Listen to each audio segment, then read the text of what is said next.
Right then, mate. Quick review of these Giro Empire shoes then. Sorry, don't happen there.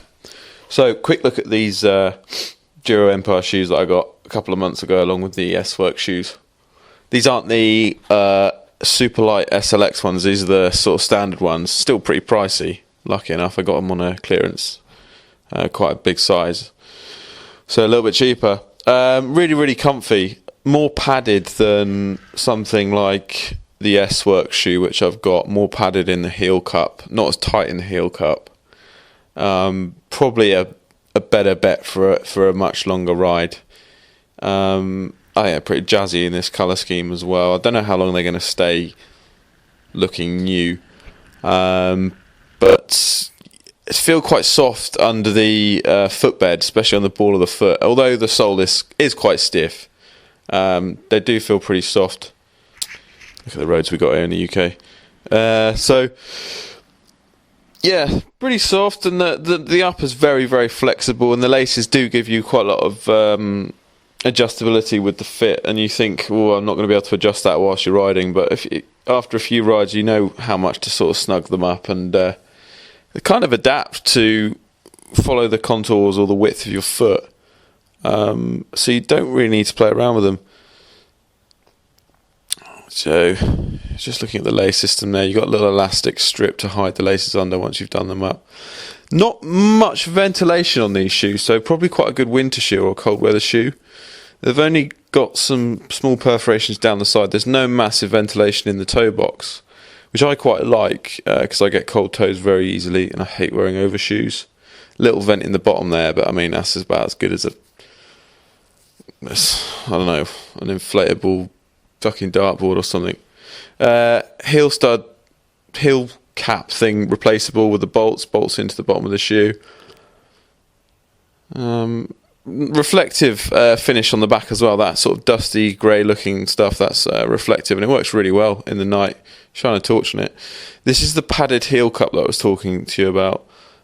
Really, really nice and soft there. It's not too stiff, so when you're walking in them, it feels like your heel can slip up and down a bit, but riding is different to walking, and it doesn't happen.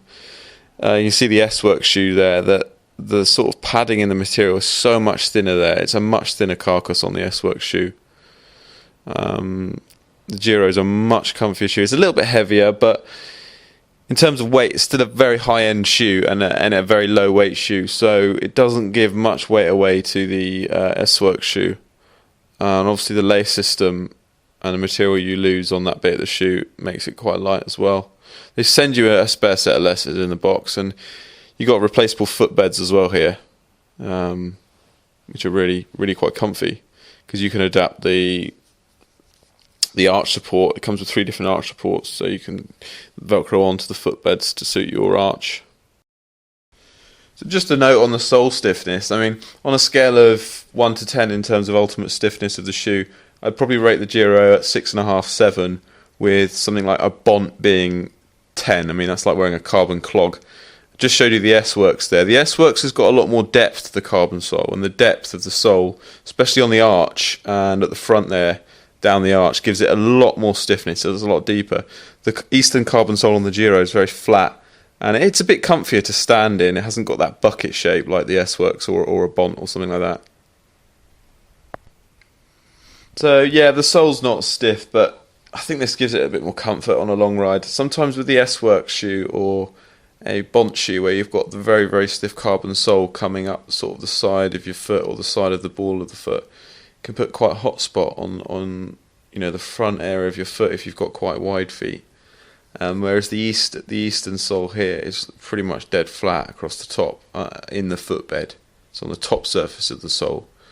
Under the footbed, it's quite flat. So if you've got wide feet or funny contours on your feet, the sort of soft upper can allow for that, and it's a much comfier shoe. And I think it takes the form of your foot a little bit easier. It might not be as stiff in the upper, but for a longer day in the saddle or a long ride, the shoe's really comfortable.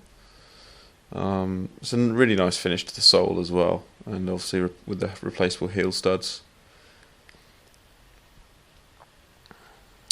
The toe box is one of the roomiest toe boxes in any shoe. If you get a shoe to fit your foot in the right length, I think you'll find that the toe box is very roomy. It's got quite a lot of height to it, so you can wiggle your toes up and down quite a lot. Whereas in a much slenderer shoe, like a Physique or the S-Works, toe box is quite low down. It's very slender. Toes are held a bit more firmly. So in that respect, I think the Giro is a bit comfier as well.